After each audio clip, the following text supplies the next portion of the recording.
Hey, didn't I just see you? Dude, it seems like it was a while ago. Matt's not here today. Matt had more important things to do. Apparently, he has family things he has to take care of and responsibilities. What is that? This is we're family. This is more important.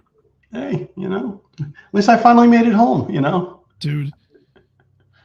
2-day trip turned into 4, and yeah, my airline. I probably got 2 more chapters for the airline travel book. Well, and then on the way down there, my airline was way delayed, so I was able to get back, but yeah, we were in Nashville. Actually, Matt was there too, so there's 3 of us there. We have another buddy that we have is 4, and I was delayed by over 5 hours getting in, so I got in like extremely late on Monday night. I got out luckily on Wednesday night like normal, and then Bob got just dumpstered. Like my Wednesday night flight got canceled. And then they said the next available that we can give you a guaranteed seat on was Friday. So I'm like, I'm not spending a day at the airport waiting for a seat when there was other flights that had been canceled today. So I got to spend an extra day and a half in Nashville and got some work done is what I did. Yeah. So anyway, so it's been a crazy week. It's always a crazy week. And this one's even better though. Oh, this is so good. All right.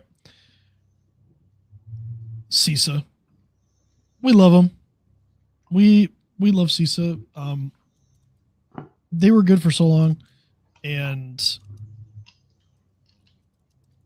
through budget cuts and everything else, the Cybersecurity Infrastructure Security Agency has had a very bad week. A very bad week.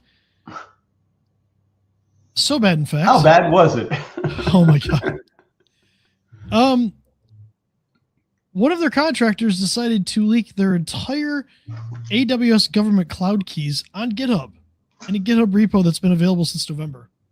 I mean, I made a joke on LinkedIn that they should cheaper than using LastPass. That's funny. I made a joke on LinkedIn. I'm like, maybe they should add themselves to their own known exploited vulnerabilities catalog. Where do we even start with this? They actually had a text file that said important AWS tokens.txt. Like, one of them was like AWS-workpass or workspace passwords April-6-2026 CSV. Also, they spelled sounds like maybe they're actually rotating them. No, according to the people that so a GitHub repository was discovered by a security researcher. It was okay. Hold on for a second. There's a lot of people listening here. What's GitHub? It's a place where you can store like code that you're working on, things like that. But it's publicly accessible. This one you can make it private or you can make it public. Yep. Okay. Right. They named it private-CISA. However, it was public. Oops. And apparently it had been like that since like November. So who knows who's accessed this and copied the repo, has all these passwords. But the worst part is even 2 days later, the passwords are still working. The keys hadn't been rotated yet.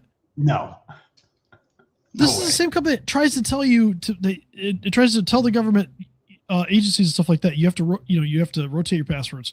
You have to have like really secure stuff. And apparently some of these passwords were just horrifically easy to guess, like embarrassing levels of passwords. And it sounds like MFA might not be part of that either. Like just incredibly, incredibly dangerous and just dumb. Would have been even better if they had the MFA secrets in there. Oh, dude. Well, they did have something for secrets that I think they could actually access internal CISA stuff.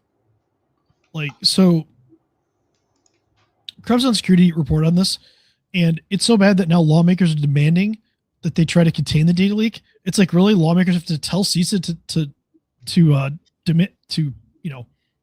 control the data leak. But I think if we move back a little bit, CISA was initially designed to help the federal government protect themselves, right? It kind of expanded its role and where it's been doing this known exploits and vulnerability catalog. It puts out a lot of stuff with the FBI about, cross promoting, like, hey, we discovered this and stuff like that. It's a really good service for the American public. Now, do companies necessarily follow what they're putting out? Not necessarily. They should. They do put out a lot of good stuff, but it doesn't really seem like they were doing what they were telling people to do, which is do as I say, not as I do. Yeah, and unfortunately, it's really weird. They were established in 2018, and it was really good. It got really good at the end of the first Trump administration. It got even better during the Biden administration, and then at the beginning of this Trump administration, they cut funding. They had more than a third of the people leave from voluntary layoffs and buyouts, or involuntary layoffs and then buyouts, and it just went downhill since then. And there's bipartisan support to make sure that restoring this to what it was is important. But when you cut so much funding and you cut that many people and you have a contractor, because this was a contractor who did this, you really highlight the dangers of, one, contractors, but two, they're not monitoring this stuff. This was still up 2 days later. So after the report was published, it was... Yeah.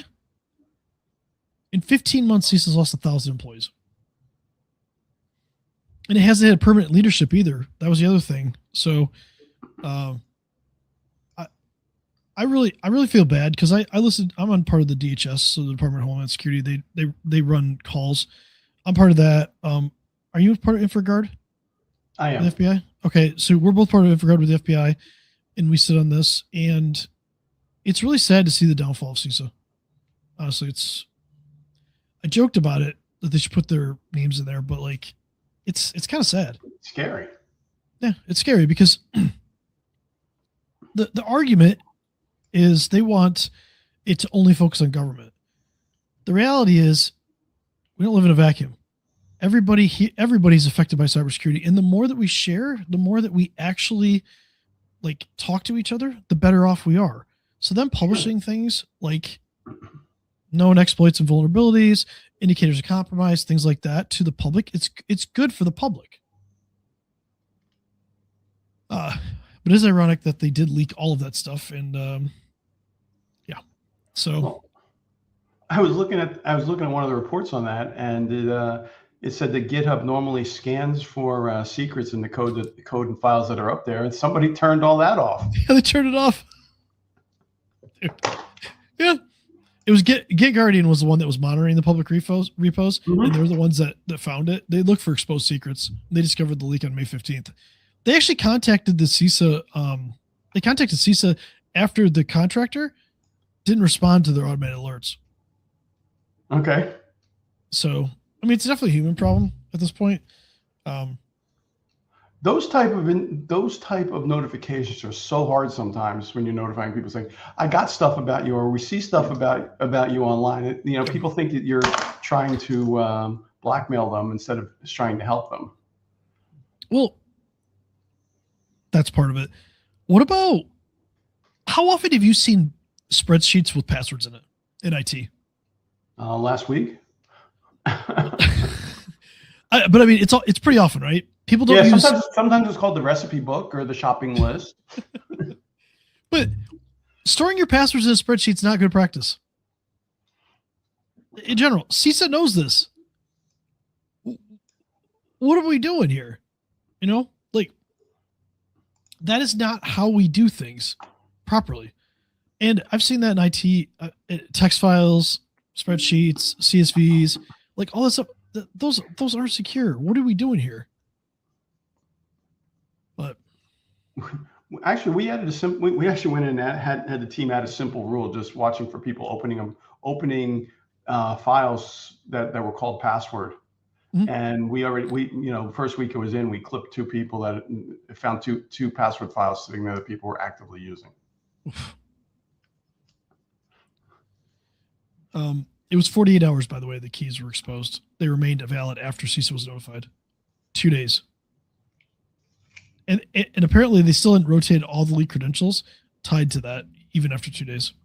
Okay, so how many of those credentials are also used on other systems because they're lazy like everybody else? Good point. Yeah. The RSA key that was granted, that was leaked, granted full read access to all CISA-IT repos, including private. Nice. Yeah. CISA's also not responded to the questions about the full duration of the exposure, and they're also not talking about which systems may have been accessed using the leaked credentials. How about the question about why they used it in the first place? Fair point. Just crazy. It's crazy. Let's break down CISA a little bit more. I already talked, they lost 1,000 employees, right? Actually, it might be closer to 1,100.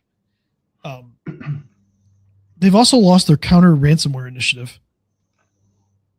Much of its election security work and significant expertise has just left. Right. I don't know what we're doing here.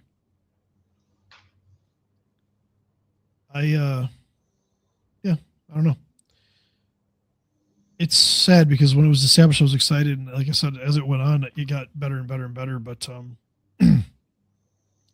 I don't know. I think I'm going to change my name on Instagram to important AWS tokens, though, because that was one of the files. Mm-hmm. I think that should be our online name, just important AWS tokens. I feel like that should be the thing that we do. But let's just talk about like, we're talking about CISA. I'm dunking on CISA right now. What does this mean for like a typical company? Right. Having plain text passwords that end up being publicly accessible.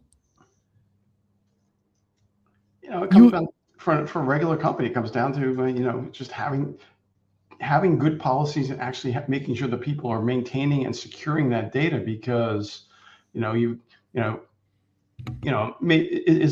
most dangerous password today is not necessarily one that's been stolen by a hacker. It's one that the team has been publishing and putting out, sending in emails and saving in text files. Or a sticky note. Hey, at least the sticky note's unlimited to the desk. Unless it's a Windows sticky note, then could. Oh, okay. Yeah, I get it. Okay, I was showing my age. I was going old school Post-its. No, that works too. What about just what? I guess one of the things we should probably investigate is why are password managers? They're so readily available, but like a lot of people just don't use them. It's not really a nice to have anymore. It's kind of like a mandatory thing. It is, but no one is embracing the trust of the password manager, because, well, if the password manager breaks or the password manager gets compromised, I'm going to lose access to my stuff. And actually, I came up on a webinar yesterday that I did. People are like, well, what should I be doing with the password manager? I literally have them in this file on my desk because I need to share them with other people. And if it's in a password manager, if it's in my password manager, I can't share it with somebody else. And so it's really an education thing, because I had to educate them. I was like, listen, you can certainly share those passwords. In fact, we can share them a little more securely, because we can, you can share, you grant somebody access where they can't readily get access to the password. Now, it's not 100%, but it's, for most people, they're not going to get in with it. Well, you can make it so they can't change it too, right? So, they can't change the record. Yeah, I think maybe it is an education. Maybe you're right. Maybe it is just an education thing. People are upset about having to have so many different passwords, and then when you look at a password manager, they're not necessarily trained on how to use it or using it integrated, right? Where they look at this password, it's like, how am I going to type that? How am I going to remember that? Thing is, people, you don't need to remember the passwords that are in the password manager. That's the whole purpose. Click copy, paste, or just let it autofill. Copy, paste, or autofill. And and let's expand that. Not only that, most of them you can do multi-factor authentication in too, and share that, so you don't have to.